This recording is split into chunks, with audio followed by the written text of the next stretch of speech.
This has been one of the most wide open NFL seasons that I can remember all season long. There has yet to be a clear front runner. We still haven't seen that team that has jumped in and taken the mantle and said, we are the team to beat. There's been moments of each team, Denver with the dominant defense, even Texans with their defense. Early in the season when Philly was rolling, a lot of people expected the Chiefs to get back on track. The Bills had their moments. Every team that's in the playoffs, and even some that aren't, had moments where they felt like they were rising to the occasion, that felt like they were getting to the level to make them that contender, that team you're going to go through. In most playoffs, if you've got 14 teams, I would say, on average, if you're being honest with yourself on any given year, maybe 4 of those teams could win the Super Bowl. 5 might be a stretch, but typically you go into every playoffs thinking, all right, these are the 4 teams, maybe 5 that could win the Super Bowl. Occasionally, you'll get surprised for sure, but you usually know who the contenders are. And this is one of the years where there's only like one game where I would be shocked if one of these teams won. Like if the Panthers won a playoff game, I would be shocked. Otherwise, anything's up for grabs. I think it's going to come down to just who executes the best in these big moments. How much does experience matter? Josh Allen being the really only star quarterback in the AFC left. Is this his moment to rise? Can he finally reach the Super Bowl and win one when Mahomes and Burrow and Lamar are not involved? We're going to go through all the matchups, preview them, and talk about what we're watching. It's time for the NFL playoffs. I'm Tristan Bunn. This is Sports Bluff.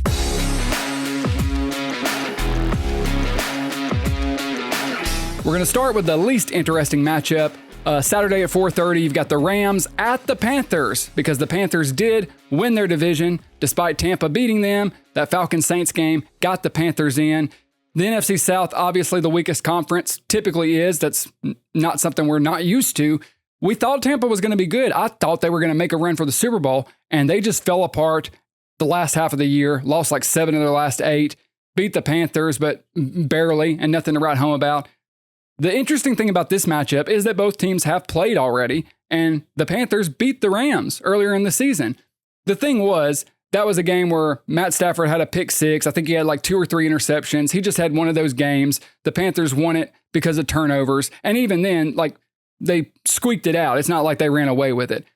The only way the Panthers win this game is if something similar happens. If Stafford throws a couple picks, they get a pick 6, they get a scoop and score for a touchdown.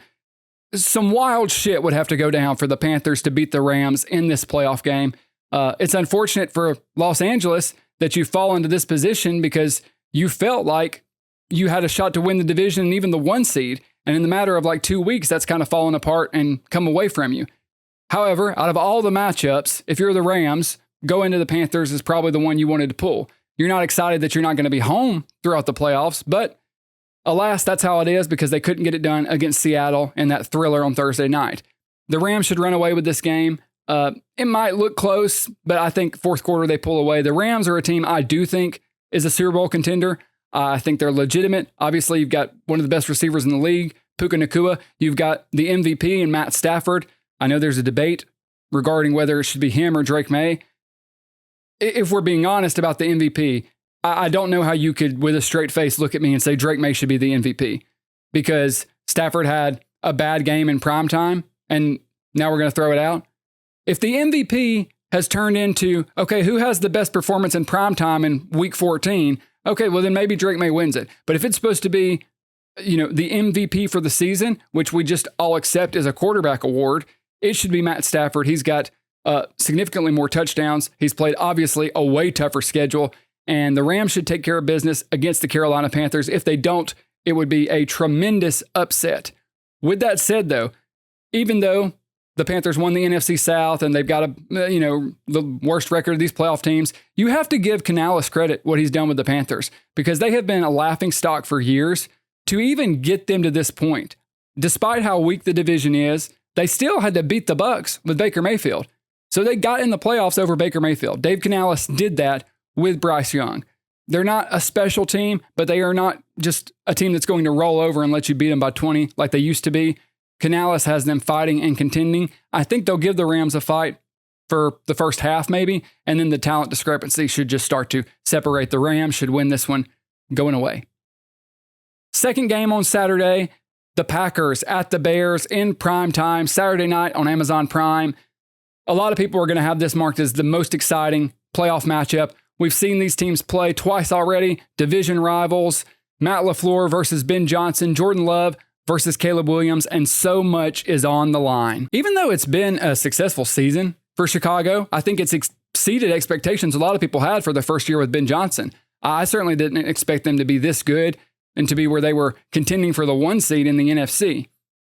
You wonder, as Chicago fans, if you lose this game, would you be, I know you'd be disappointed, but would you view the season as a failure? Or would you be able to acknowledge this was a big stepping stone? Because that's how I wonder where the Bears feel about this matchup, because it feels like these franchises are in different spots. The Bears feel like the better team, feels like they should win this game.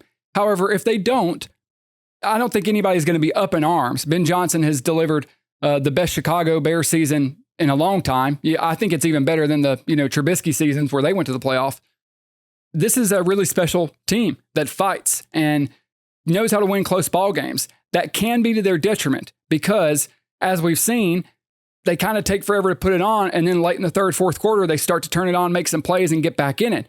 But that's cost them a lot of games that they could have won if they would have started early or just been more consistent throughout the ball game. And not just Caleb Williams, but the whole team. Can they put 4 great quarters together and beat the Packers? That's going to be the question. Even more so than just this game. But if you have aspirations for going further, maybe making a conference championship, if you do think you could go to a Super Bowl, I don't think the Bears are there yet. I think they're a little bit of ways. But if you are in that organization, if you're Ben Johnson, you're not going to do that unless you can put a full game together.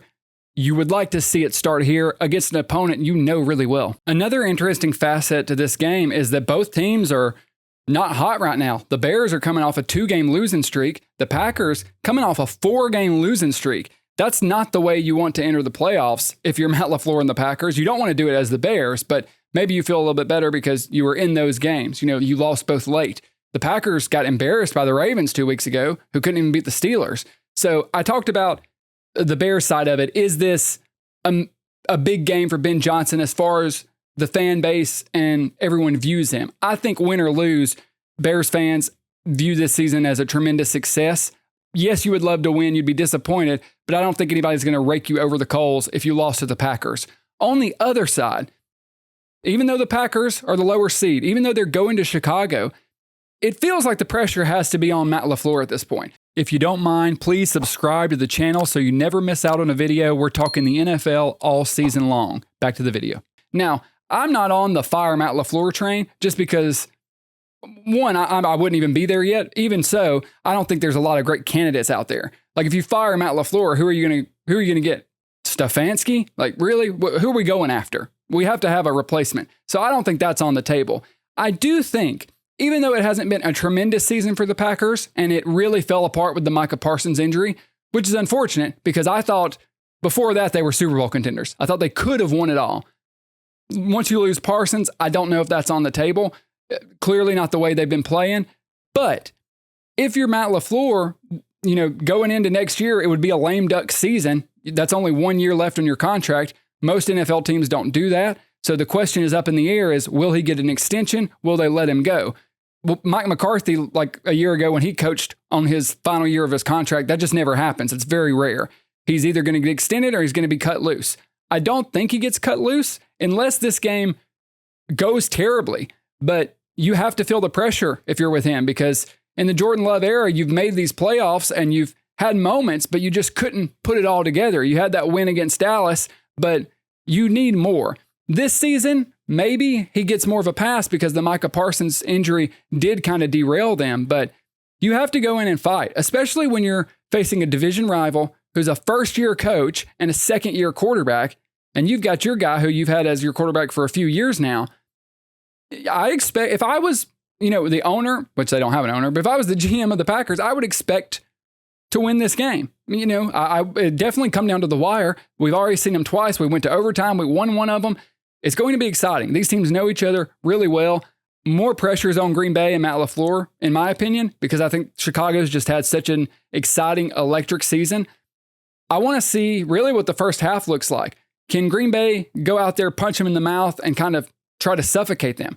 I don't think they can. I don't think that's on the table. If this game's close, if it gets late into the fourth quarter and it's a tie game, or the Bears are down 3, down 6, rallying back, you're going to see Soldier Field come alive, and you're going to see the Bears do what they've done over and over again, because they can rally. I know they lost to the 49ers and the Lions, both really close games.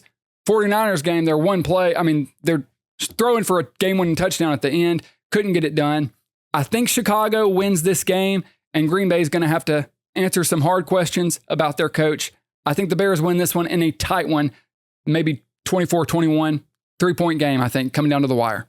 The Buffalo Bills at the Jacksonville Jaguars, Sunday at 1. I don't know why this isn't one of the primetime games. Blows my mind, because this is, to me, the marquee matchup. This is the game I'm most excited to see, because these are two teams that I think can both win the Super Bowl. I think they're both fantastic. I think they could both go on a run. Maybe the Bills aren't fantastic, but they've got Josh Allen. Let's start with the Jaguars, because they're the home team. They're the higher seed. What a magical season. I mean, to bring in Liam Cohen and to have him just completely flip the franchise, flip the organization, and unlock Trevor Lawrence to where the past 6 weeks or so, Trevor Lawrence is statistically like the best, if not one of the best quarterbacks in the league. He is on fire. The Jaguars are outscoring their opponents like an average of like 19 points the past 6 weeks. They are the team that might have gotten hot at the right time. We've seen it before where teams have had, up and down seasons, and then they come back, go on an 8-game win streak, enter the playoffs, and they carry that momentum all the way. I know everyone is a little hesitant because it's the Jaguars, just because of the logo and because of a first-year coach. We don't really want to believe, but when you watch the team play, you have to believe that this is a Super Bowl contender. They beat the Denver Broncos, the number 1 seed in the AFC, and they didn't just beat them, they kind of drummed them. They annihilated them. They handled them. Made look like they made Denver quit. Jacksonville, I think, is playing the best ball in the AFC. Right now, they, I think, should be the favorite, and they got a tough first-round matchup because they've got Josh Allen coming to town.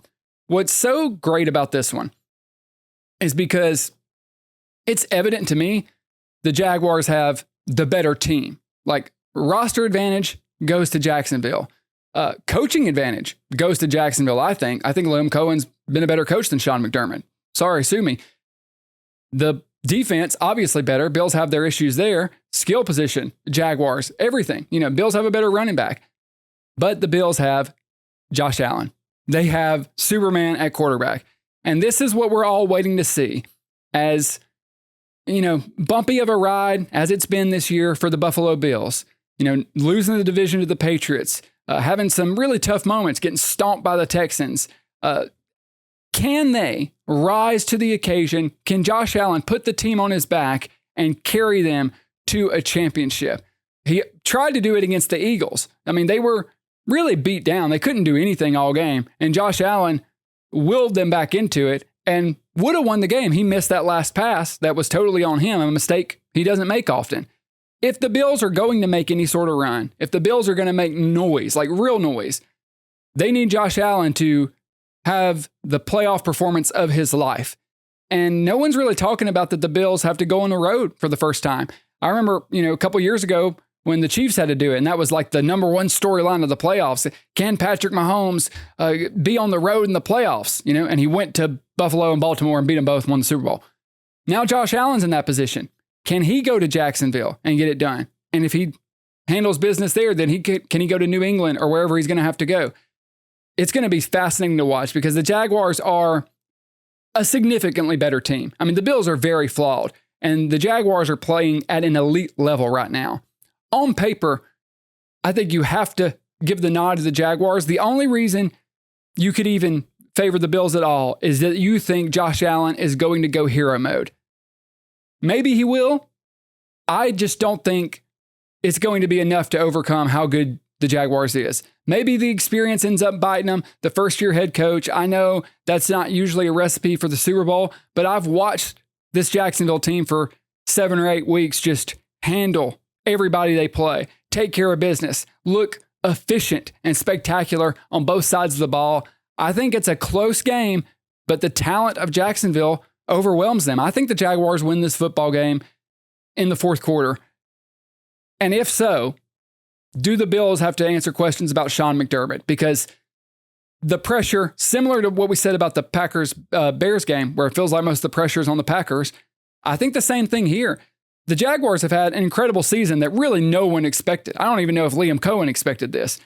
So if the Jaguars, have this incredible season and then lose a wild card game to Josh Allen, no one's going to beat him up about it. They're going to think, okay, we can build on this. We've got our quarterback playing like one of the best in the league. We can, build on this for the future.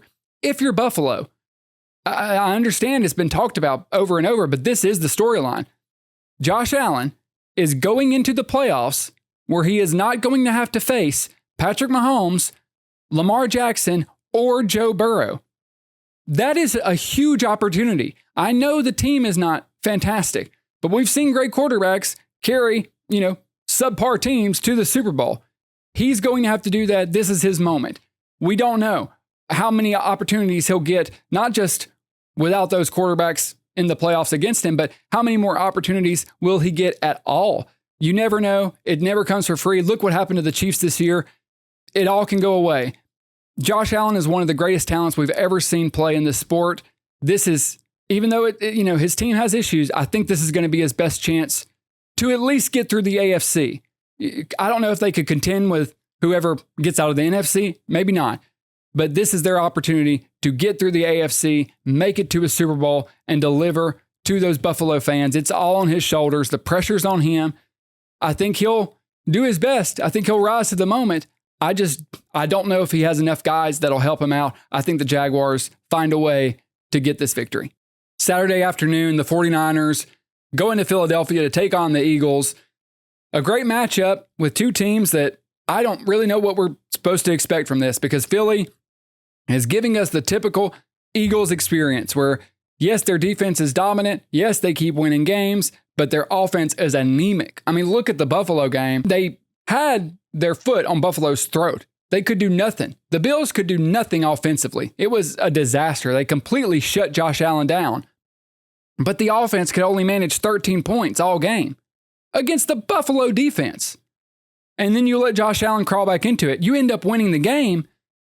But if your offense had just been competent for a couple quarters, you probably could have blown them out. That's what makes this matchup so fascinating, because the 49ers defense is just demolished with injuries. They've been getting run through. Everybody's able to hang 40 on them, except Sam Darnold. I guess he didn't. Other than Sam Darnold, who only put up 13, the Bears put 38 on them. The Colts with Phillip Rivers, 27. The Titans, 24. And then before that, you got the Browns. But 3 weeks in a row, other than Seattle, defenses have been putting up points on the 49ers. They don't have, or offenses have been putting up points on the 49ers. They don't have the defense to really slow guys down this season because of the injuries. That's a fascinating matchup because the Eagles' offense has been pretty disastrous. They won the Buffalo game 13-12. They beat the Commanders, beat the Eagles, but before that, they lost to the Chargers, lost to the Bears, lost to the Cowboys, beat the Lions 16-9, beat the Packers 10-7. Like, this is not an offense you can trust. The question for me on who wins this game comes down to the 49ers offense versus the Eagles defense. Can Brock Purdy put together a performance and win the game? Because we saw him struggle against Seattle, and that's what gives me pause. Before that game, I would have picked the 49ers to win this matchup. I really would have. But after seeing how much San Francisco struggled against Seattle, even though, similar scenario to the Philly-Buffalo game, Seattle couldn't really put any points on the board, it didn't matter because that defense just suffocated the 49ers. I do think we will see some scoring. I don't think it's going to be, a 7-3 game. I don't think it's going to get crazy. It's going to be a defensive game, and I think Philly finds a way to win it because they have the home field advantage, and it just feels like they're a better roster. 49ers are obviously better coached. You can even maybe argue they've got the better quarterback at the moment. Don't kill me, Philly fans, but Philly's team finds a way to just win these kind of games, and with the injuries that the 49ers have, I feel like that has to open the door for Jalen Hurts and this offense to score more points than usual. because everybody's kind of hanging points on them. We'll see. This is a game that could go either way. I wouldn't put any money on this one. I think the Eagles get it done because their defense has the edge. And in the playoffs, I go with defenses. Philly wins it. I don't think I trust either of these teams to go on a run. I don't see either of them winning the Super Bowl. I know most people would say I'm crazy because, of course the Eagles can win the Super Bowl. Maybe they can. And if they flip a switch and the offense looks great in this 49ers game, then I'll come on and say I was wrong. I think the Eagles are good, but I got to see them do it first because the offense just looks so bad. And I don't think the defense is elite enough to carry them all the way, but I do think they're good enough to carry them past the 49ers. Should be a fun game from the link. Justin Herbert and the Chargers go to New England to face Drake May and the Patriots Sunday night, prime time from Foxborough. An interesting matchup because New England has been the team of destiny this year, has just reinvigorated the franchise post Brady to get a star quarterback that soon after Brady, who is in the MVP race. I mean, might win the MVP. I don't think he should. Talked about that earlier. But regardless, there's no doubt that Drake May has been excellent this year. He looks fantastic. He's one of the best quarterbacks in the league. He is so laser focused and locked in. He runs that offense incredibly efficiently. He almost always makes the right read. He goes through his progressions. He stays calm in the pocket. He has the most beautiful deep ball in the league right now. He's excellent on the deep passes. He's got a real connection with his guys, and he's dangerous with his legs. So many teams overlook it because he just stands there and kind of cuts them up, and then he escapes, makes a big play with his legs, always looking to pass, but will run if it's there. The Chargers have had such a weird season because they came into it with such high hopes, and then they had the offensive line injuries that just kind of derailed things. Before that, a lot of people thought they were a real Super Bowl threat, a real contender, and things kind of got derailed for them. This is a big test because a lot of people are, I don't want to say doubting the Patriots, but they're talking about, the weak schedule they've had. Like, they haven't really played anybody. That's why, they're in this position. Let's see them face some real competition, even though, they did beat Buffalo. So they've played people. Can the Chargers end it? Can they surprise them? Can they pull the upset? I think the Chargers season was supposed to be so much more than this. And yes, they've found themselves in this position. They've made the playoffs. I do think it ends here. They're 3.5 point underdogs. I would probably give up the 3.5. I'd take Patriots minus 3.5. I just think they're such a better football team. The Chargers are really well coached. Harbaugh's a great coach. He's got Herbert playing well, but the Patriots feel so much more well-rounded. And we saw the Chargers get stomped by the Jaguars. They've had their ups and downs. I know they beat Philly, but they're inconsistent. The injuries have been a big thing for them this season. I think the Patriots are just buttoned up. And no matter what kind of game this turns into, I think the Patriots will be ready. And I think they'll deliver it to them. You can say they haven't played anybody, but they've beaten who they've played. They've beaten Buffalo. They've earned this position, and they're all NFL teams. So I don't really do they played weak schedule things. They're playing other NFL organizations, and they're getting the job done.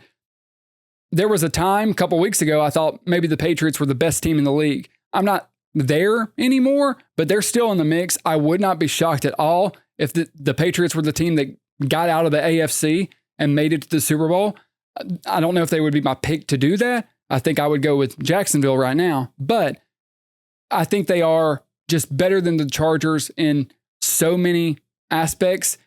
For the Chargers to win this game, I think it would kind of have to get weird. They would need some things to start going their way. If they can force a couple turnovers, get a pick six, something like that, then maybe they could get it done. But they struggled against the Texans, and I know the Texans defense is on another level. I just think New England's going to be buttoned up. Mike Vrabel, Drake May, they didn't come all this way and have this incredible season to lose at home to a Chargers team who has been very up and down and inconsistent. I think the Patriots take care of business in this one.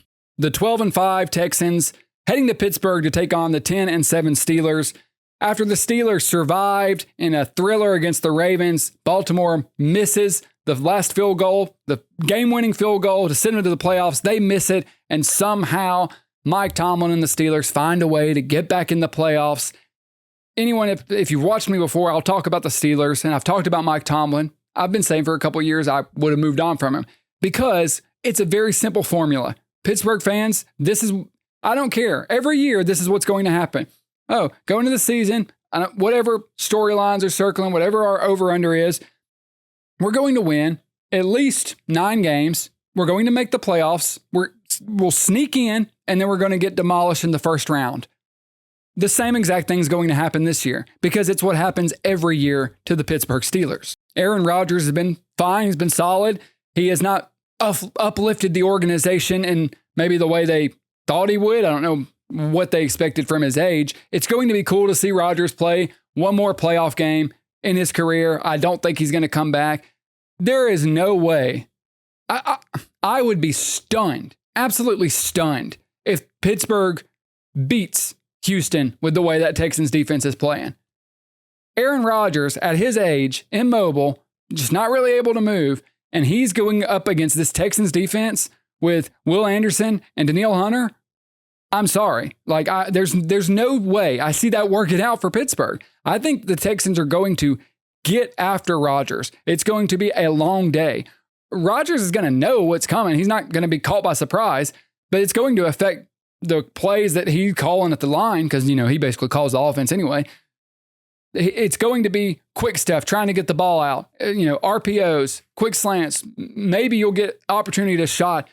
Ideally, you would like to establish a run game and try to back them off, but the Texans are going to be coming after them all game long. That's what I would do. And if we give anything up over the top, that's fine. But when you have an immobile quarterback, I know how good he is at throwing. I know how powerful his arm is.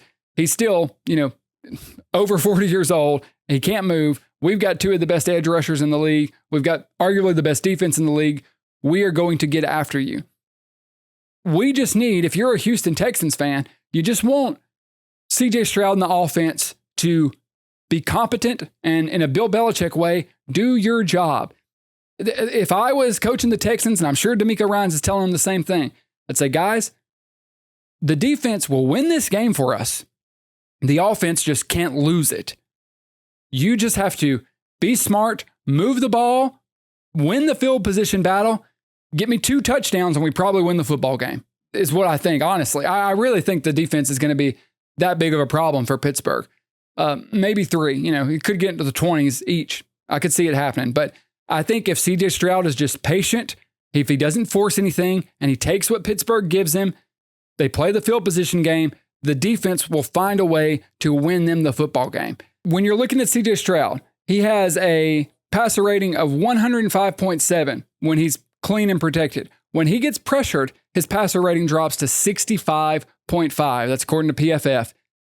That could be the way you sway the game. Talking about the pass rush getting after Aaron Rodgers, he's the 3rd fastest in getting the ball out of his hand. A time to throw, just 2.46 seconds. So if Rodgers can do that consistently and find a way to generate yards with it and move the football, the Texans are going to have to find creative ways to get Anderson and Hunter in the backfield. Ultimately, I think they'll prevail in doing that. On the opposite side, as I said, CJ Stroud and the offense, just don't lose the game for us. You have to mitigate the pass rush. You've got to protect CJ Stroud because if he starts to get pressured, just by the numbers, we see that it's going to break down.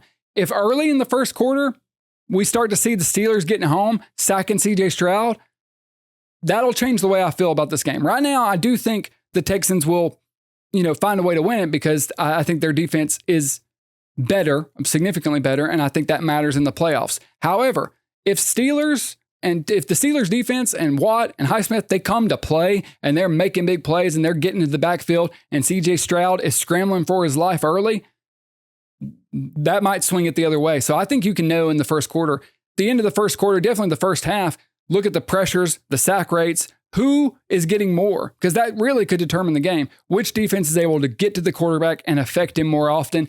That team is going to be the one that advances in the playoffs. I think it's going to be Houston, but maybe the Steelers can shock me and shock the rest of the world. It's going to be so exciting. This is a wide open playoffs. Like I said, almost any team could win any of these games, and you couldn't be terribly shocked. I think we're going to see it be Rams, Bears, Jaguars, Eagles, Patriots, and then Texans. Those are the teams that I think advance.